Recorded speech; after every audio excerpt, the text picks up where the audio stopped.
Here is a question. Read it carefully and think about the answer. Let us solve it step by step. Let us first understand the key concept here. Stereoisomers include enantiomers and meso compounds.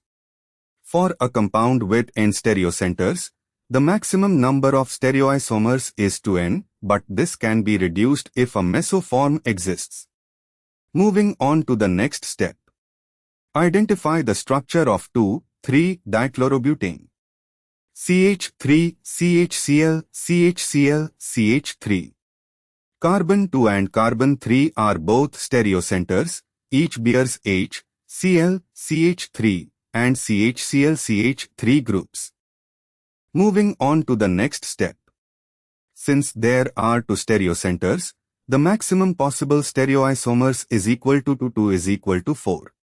And for the final step, check for mesoforms. The molecule has a symmetric backbone, CH3 on both ends. When both stereocenters have opposite configurations, 1R, 1S, the molecule has an internal plane of symmetry and is a meso compound. It is achiral and identical to its mirror image. 1, 2R, 3R, 2, 3-dichlorobutane. 2, 2S, 3S, 2, 3-dichlorobutane, enantiomer of 2R, 3R. 3, 2R, 3S, 2, 3-dichlorobutane, meso compound, achiral. The 2S, 3R form is identical to 2R, 3S due to the internal symmetry, so it does not count as a separate stereoisomer. Total distinct stereoisomers is equal to 2 enantiomers plus 1 meso is equal to 3. Why other options fail? A. 2 ignores the meso compound.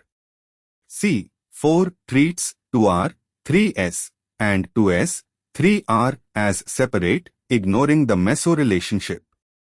D. 5 overcounts beyond any logical framework. Therefore, the correct answer is B.